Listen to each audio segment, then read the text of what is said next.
Good morning, children. Welcome to the third session of the chapter Gandhiji Leads the Nation, in which I discussed in political front. I discussed about so many points. Today I am going to discuss the demand for Purna Swaraj, civil disobedience movement, the Government of India Act 1935. Children, in the last class, I discussed about Simon Commission, and in that class I taught you that due to the lathi charge by the Britishers, Lala Rajput Rai died, which made people very angry, and the freedom movement was revived with great zeal. Now people demanded for the Purna Swaraj. They demanded for Purna Swaraj.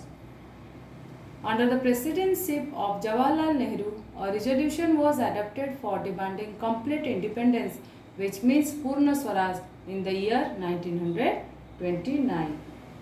The leaders pleaded with the people not to rest until they achieved their complete independence. It was decided to start civil disobedience movement under Gandhiji's leadership. Let's have some knowledge about civil disobedience movement. Under this movement, people boycotted foreign goods, did not pay taxes, and held demonstrations against the government all over the country, just like non-cooperation movement. The movement began with the famous Dandi March. Gandhiji, along with his followers, began the movement with famous Dandi March. They walked over 300 kilometers on foot from his Sabarmati ashram in Ahmedabad to the seashore village of Dandi. They reached there on 20th March 1930. British government had passed many laws against the interest of the Indians. One of such law was Salt Law. Children, look at this picture. This is the picture of Dandi March, which was done by Gandhiji and other leaders. Let's know about Salt Law. This law did not permit people to make salt from seawater. Gandhiji decided to break the law himself and picked a handful of salt at the sea coast.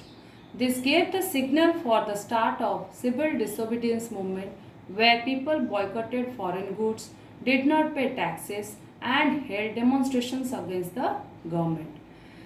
The northwest frontier province was led by Khan Abdul Ghaffar Khan, popularly known as Frontier Gandhi. The British government tried their best to crush the movement. Thousands of men and women were arrested. Many were killed. The movement, however, reached every part of India. As I told you, in the northwest frontier province, it was led by Khan Abdul Ghaffar Khan, popularly known as Frontier Gandhi. Here, the word is province, which means one of the areas that some countries are divided into with its own local government, and it's the name given to Khan Abdul Ghaffar Khan, that Frontier Gandhi. Why the name was given?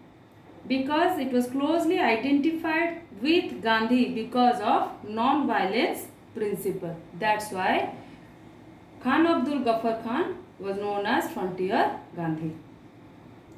Look at this picture. This is the original picture where the salt law broken by Gandhiji by picking up handful of salt. Let's know about the Government of India Act 1935 made by the Britishers. When the British government failed to curb the rising tide of nationalism, they decided to introduce some reforms in India. Children, here the meaning of nationalism. Nationalism means a feeling of love or pride for country. So they passed the Government of India Act 1935. Now people could elect their representatives for the government in the provinces. But in practice, all power remained in the hands of the British governors of that province. The Congress rejected the act but participated in the elections held in 1937. They won the elections in most of the states with huge majority. I hope you all have understood the points which I discussed. So thank you children for watching this video.